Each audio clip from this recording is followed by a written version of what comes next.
CM Revanth Reddy కక్షపూరిత రాజకీయాలకు పాల్పడుతున్నారని MLA Palla Rajeshwar Reddy fire అయ్యారు.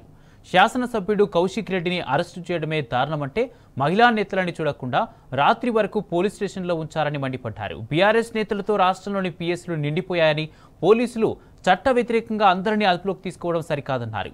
వచ్చే బీఆర్ఎస్ ప్రభుత్వంలో లెక్క సరిచేస్తామని పల్లా హెచ్చరించారు. పాడి కౌశిక్ రెడ్డి గారిని అన్యాయంగా అక్రమంగా అరెస్ట్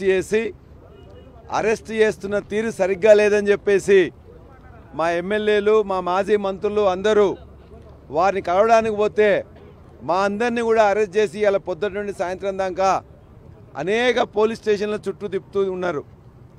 ఇవాళ బంజారా హిల్స్లో కౌశిక్ రెడ్డిని పెడితే అదేవిధంగా ఈ మొత్తం కూడా హైదరాబాద్లో ఉన్న అన్ని పోలీస్ స్టేషన్లు కూడా మా నాయకులతో నింపేసిండ్రు.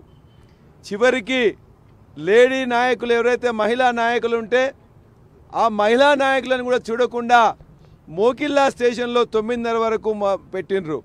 మేము డీజీ గారిని, సిపి గారిని క్వశ్చన్ చేస్తే అప్పుడు వాళ్ళకి ఏమి తెలియనట్లే మొత్తం నంగనాచి మాటలు మాట్లాడుతూ ఉన్నారు. ఒకవేళ వాళ్ళు అరెస్ట్ చేయదలుచుకుంటే మా మగవాళ్ళని అరెస్ట్ చేయండి. ఇవాళ చూడటానికి వచ్చిన నాయకుల్ని, మొత్తం మహిళా నాయకులను కూడా ఈ విధంగా 9:30 దాకా పెట్టుకోవడం చట్ట వ్యతిరేకం. కాబట్టి ఖచ్చితంగా ఈ పోలీసు వారందరూ కూడా మేము హెచ్చరిస్తున్నాం. మీరు చట్టాలు ఉల్లంఘించి అక్రమంగా ఇష్టం వచ్చినట్టు అరెస్ట్ చేస్తే రేపు వచ్చే ప్రభుత్వం ఖచ్చితంగా మాదే. ఖచ్చితంగా మీరు చేస్తున్న అక్రమాలన్నింటినీ కూడా సహించము. ఇవాళ ఆంధ్రప్రదేశ్ ప్రభుత్వంలో ఈ సంవత్సరం గత 6 నెలల నుంచి ఏం జరుగుతుందో అదే మళ్ళీ ఇక్కడ రిపీట్ అవుతుందని కూడా మేము హెచ్చరిస్తున్నాం. వెంటనే ఇవాళ కౌశిక్ రెడ్డి గారిని అక్రమంగా ఇప్పుడే మళ్ళా జైలుకి పంపించడానికి ప్రయత్నం చేస్తున్నారు. వెంటనే విడుదల చేయాలని చెప్పేసి ఇవాళ ఇటువంటి కార్యక్రమం చేసినందుకు మా ఎమ్మెల్యేలను, మాజీ మంత్రులందరినీ కూడా ఇప్పటిదాకా అరెస్ట్ చేసినందుకు ఈ ప్రభుత్వం క్షమాపణ చెప్పాలి. ఇవాళ తను సంవత్సర కాలంలో ఏమీ చేయలేదు కాబట్టే ఫ్రస్ట్రేషన్తో ముఖ్యమంత్రి రేవంత్ రెడ్డి కసి పగతోనే రగిలిపోతే ఇటువంటి కార్యక్రమాలు చేస్తున్నాడు.